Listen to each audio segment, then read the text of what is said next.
오늘 본문의 말씀을 가지고 터는 곧 그리스도시라 라는 제목으로 함께 은혜를 나누고자 합니다. 일단 우리가 고린도서를 이해하기 위해서는 이 고린도 교회의 사정을 알아야 됩니다. 또 이 고린도 교회의 사정을 알기 위해서는 고린도 지방이 어떤 지방인지를 우리가 알아야 됩니다. 이제 제가 신학 공부를 할 때 이 비평학이라는 것이 있습니다. 여기서 비평이라는 것은 막 비난하고 이런 것이 아니라 뭐 편집 비평, 본문 비평, 이것을 이제 공부하는 어떤 방법론 중에 하나에 양식 비평이라는 것이 있습니다. 거기에 삶의 자리라는 말이 있는데 그 당시의 삶의 자리를 이해하면 성경을 우리가 훨씬 더 이해하는데 큰 도움이 된다라는 것입니다. 그러니까 여러분, 우리나라 이 사람들이 이 조그만 나라에서도 각자가 조금 다른 삶의 방식을 있습니다. 경상도 가면 경상도 나름대로, 또 전라도 가면 전라도 나름대로. 제가 이 청주에 와서, 저는 원래 서울에서 자랐던 사람인데 청주에 와서 제일 이해가 안 갔던, 또 한편으로는 오해 아닌 오해를 한 때가 있었습니다. 그게 뭐냐면 이제 여러분들도 해보셨습니다.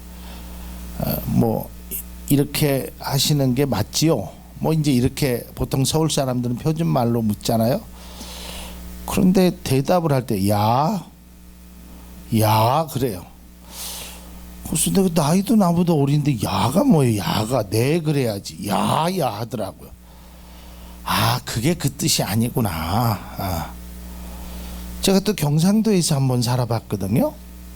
울산에서 한 3년 살았는데 그 동생이 저에게 이렇게 얘기하는 겁니다. 행님아, 니 밥 먹었나? 그러더라고. 그래서 처음에 형님이라고 하지 말든지 니라고를 하지 말든지, 우리는 보통 형님 식사하셨습니까? 이래야 되잖아요. 근데 그냥 행님 니 밥 먹었나? 그러는 거예요. 그러니까 우리가 그걸 이해하지 못하면 굉장히 큰 오해를 한다고 하잖아요. 여러분들도 인터넷에서 봤지만 외국 사람들이 한국 와서 제일 깜짝 놀라는 것 중에 하나가 할머니 손칼국수래요. 할머니 손으로 칼국수를 어떻게 만들지? 이런 거. 그러니까 그 언어라든지 이런 것들이 우리가 알아야 되잖아요. 이걸 모르면 똑같은 말을 오해를 한다면, 성경도 마찬가지입니다. 이 고린도 교회를 향한 사도 바울의 편지를 이해하려면 고린도 교회의 상황도 그렇지만 고린도 지방에, 그 지방에 일어났던 것을 이해하는 것이 굉장히 필요한 것입니다. 자, 이 고린도 지방은 어떤 지방이냐면, 이 고린도 지방은 아테네와 함께 그리스도의 중심의 도시입니다. 여러분, 아테네가 언제 많이 TV에 등장하죠? 올림픽 때. 그래서 아테네, 그리스 아테네 하면 거기에서 신들이 많이 있잖아요. 그리스 신화. 그러니까 이 고린도 지방은 그런 신들의 문화를 굉장히 많이 받았어요. 그래서 뭐 이런 신도 있고 저런 신도 있고 여자도 있고 남자도 있고 왕도 있고, 그러니까 신의 종류들이 굉장히 많이, 그러니까 그런 것들을 굉장히 쉽게 받아들이는 사람들이었다는 것입니다. 그래서 이 교회는 브리스길라와 아굴라라는 사람이 이 교회를 세웠는데요. 이 지역이 원래 이 우상 숭배와 세속적인 토양이 아주 강한 데입니다.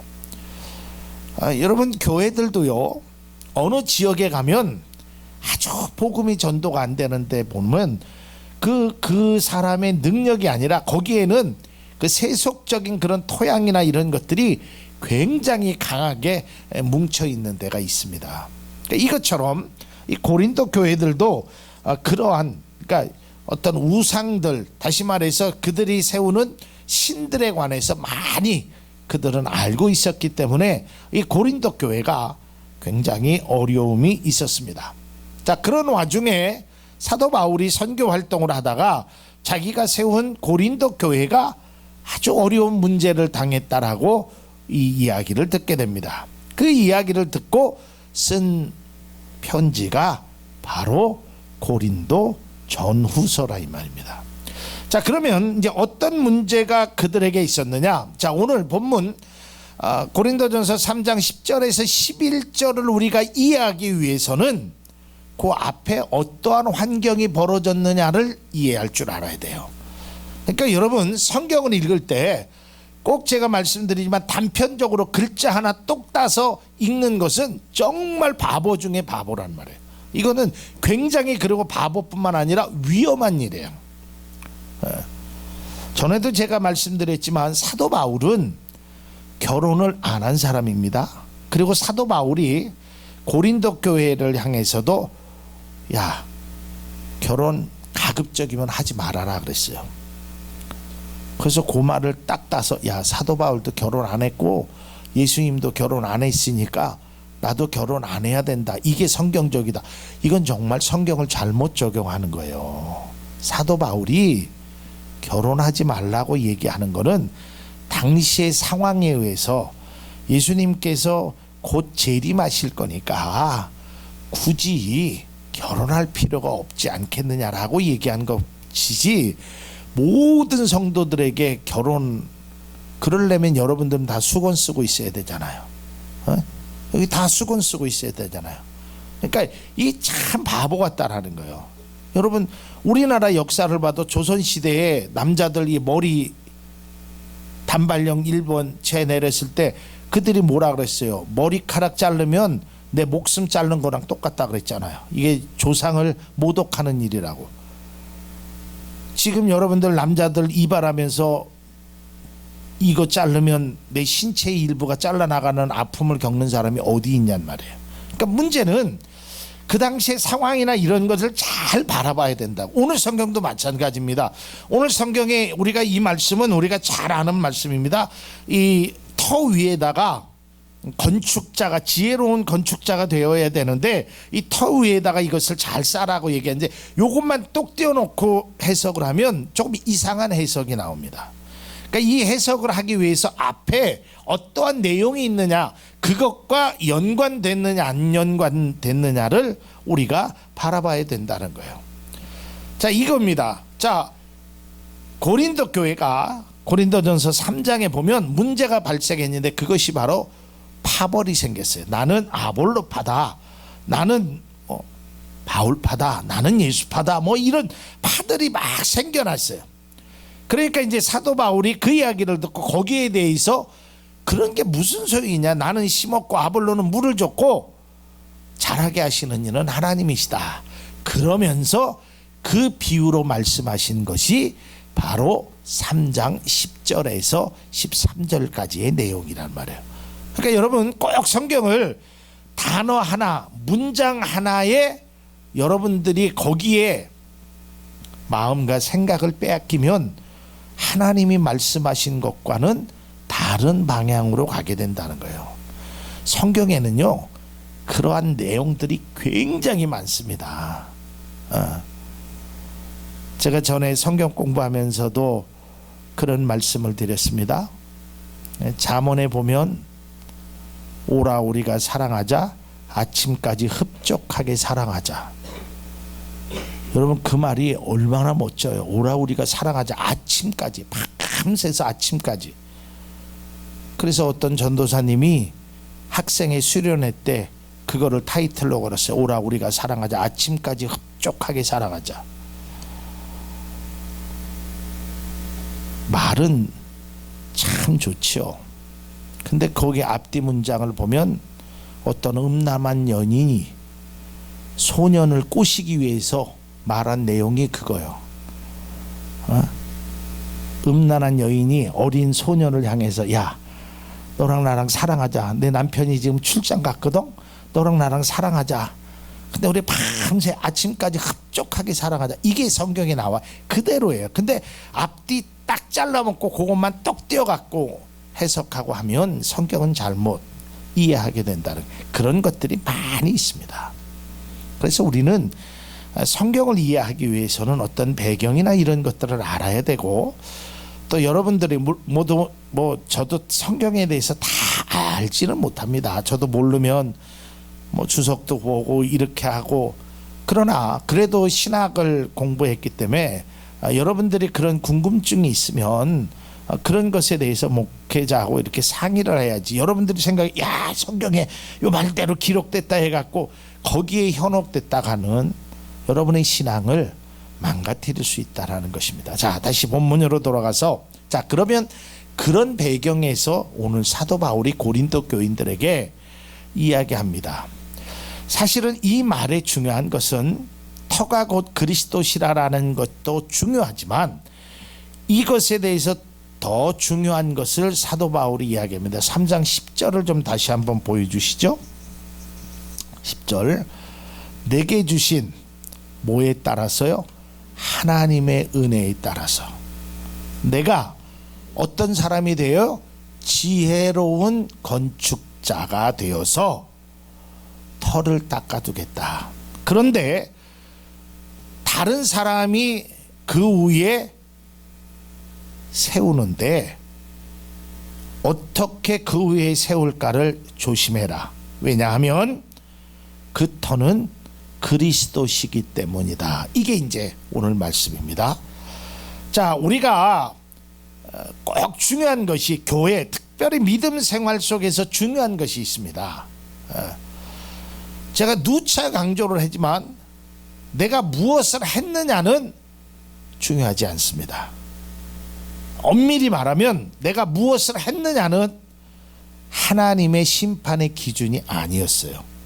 성경을 보면, 성경에 보면 무수히 많은 사람들이 나는 이것도 했고 나는 저것도 했고 그것도 했고 저것도 했고, 근데 주님은 뭘 했느냐가 관점이 아니라 어떻게 했느냐라는 거예요. 어떠한 생각으로 어떠한 마음으로 행했느냐가 훨씬 더 가치 있고 귀하다는 것입니다. 그러니까 우리가 성경에 있는 것처럼 아무리 진수성찬을 차려놔도 그것이 나쁜 것을 향해서 쓰여지면 그 진수성찬은 결코 올바르지 않다라는 거예요. 그러나 김치 하나가 있어도 가족들이 서로 사랑하고 관계를 가지고 그런 관계 속에서 행하는 것을 하나님이 더 기뻐하다라는 것이에요. 그러니까 하나님은 겉으로 보여진 표면적인 것은 그렇게 중요하지 않다라는 거예요.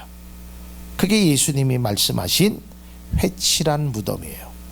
여러분, 무덤에다가 아무리 페인트 칠을 하고 아무리 예쁘게 거기에다가 장미꽃을 심고 뭘 아무리 한다 그래도 거기에는 살아있는 사람이 있는 것이 아니라 죽은 분이 있는 거예요.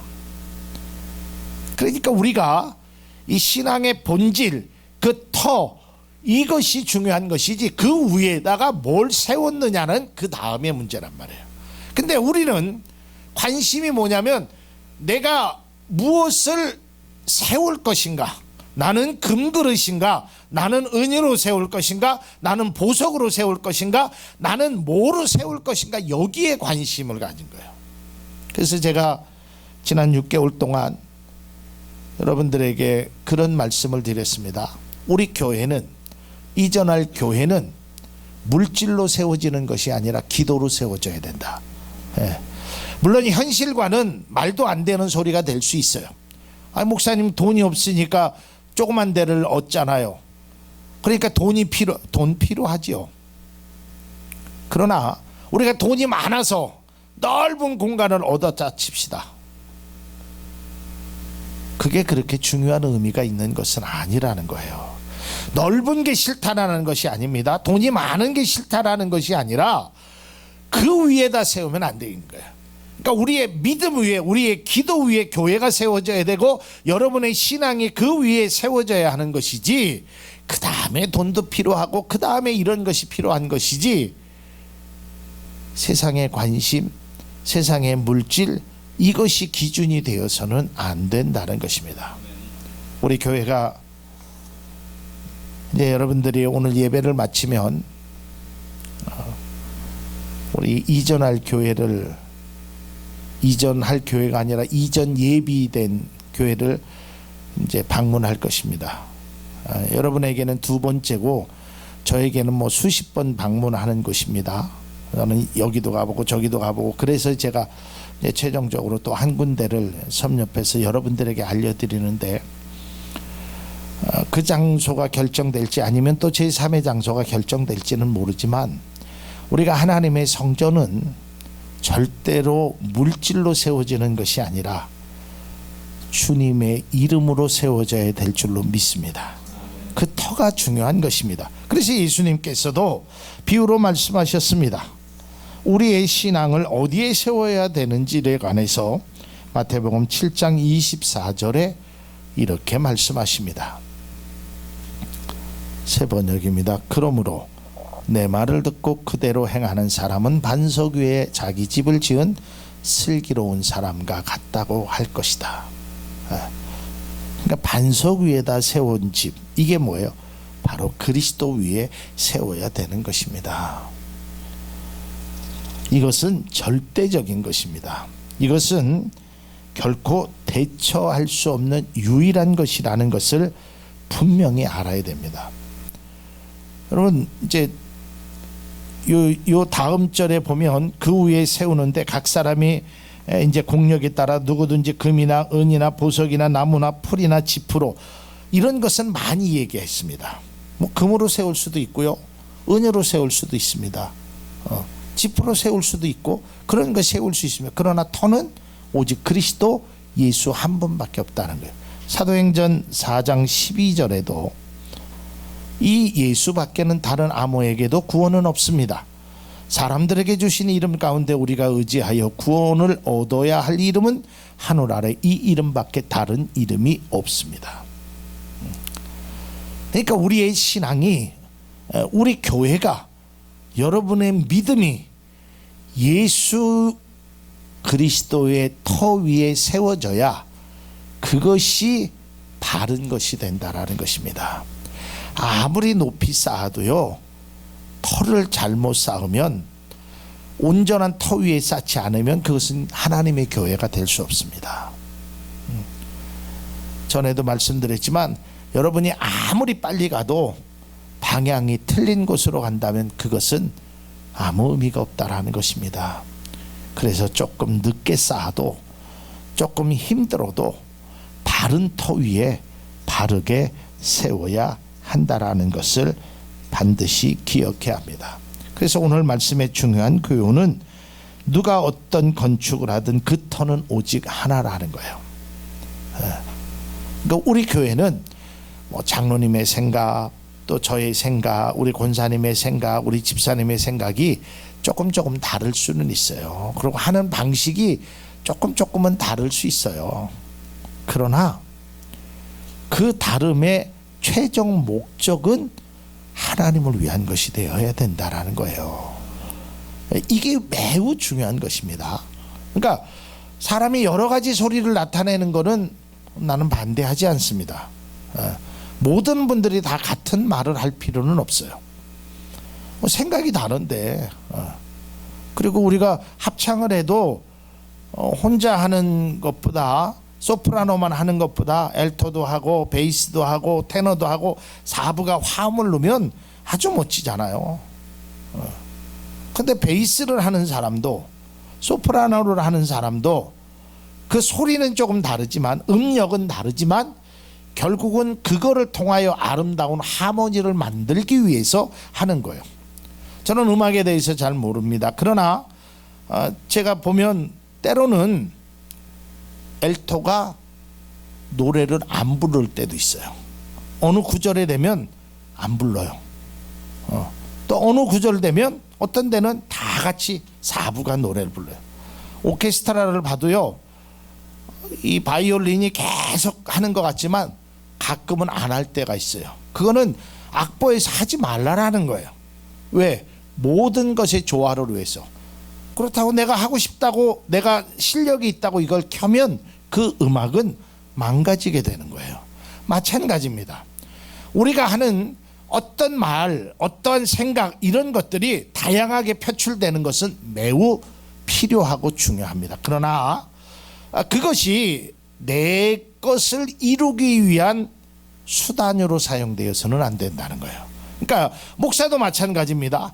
목사가 이걸 하는데 목사의 어떤 이름이나 어떤 권위나 이런 것을 위해서 그걸 사용하는 것은 하나님이 원치 않는단 말이에요. 그러니까 목사도 의견을 내놓고 장로님도 의견을 내놓고 권사님도 내놓아서 모든 의견들이 결국에는 초점은 하나로 맞춰져야 된다는 거예요. 이게 바로 터는 그리스도시다라는 거예요. 그러니까 여러분들의 생각이, 여러분들의 믿음이 각양각색 다를 수 있습니다. 색깔이 다른 것처럼 또 삶의 방식이 다른 것처럼 다를 수는 있습니다. 그러나 그 다름이 변질되어서는 안 되는 거예요. 이 다름이 화합하는 데 사용되어야 된다는 것을 우리는 분명히 알아야 되는 것입니다. 사도 바울의 가르침과 이 말 중에 아주 중요한 것은 내가 서 있는 그 자리가 그리스도가 아닌 엉뚱한 터에 있다면 그것은 올바른 신앙생활이 아니라는 겁니다. 제가 얼마 전에 경험한 일입니다. 어떤 식당으로 오라 그래서 거기에 나한테 주소가 적히기에는 영운동 무슨 식당으로 오라 그랬어요. 나는 거기서 기다렸어요. 근데 아무리 기다려도 안 와요. 그래서 전화했더니 자기도 식당에서 기다리고 있다라는 거예요. 나도 식당에서 기다려. 근데 둘은 못 만나는 거예요. 어떻게 했나 그랬더니 결국은 이름이 똑같은 근처에 용암동에도 그런 식당이 있어요. 영운동과 용암동이 붙어 있었잖아요. 이름도 같고 식당도 같은 곳에 있었지만 각자 서 있는 자리가 틀리니까 서로 만날 수가 없었단 말이에요. 여러분 마찬가지입니다. 내가 아무리 빨리 가서 아무리 그 식당에 가서 앉아 있어도 바른 곳에 가지 않으면 그 사람을 만날 수 없었다는 것입니다. 우리가 하나님의 영광을 위해서 주님의 뜻에서 우리가 신앙생활을 하고 있는데 여러분이 있는 이 터, 여러분의 신앙의 기준, 우리의 신앙의 푯대가 오직 한 분인 예수 그리스도이시기를 주님의 이름으로 축복합니다. 예수 이름밖에는 없는 것입니다.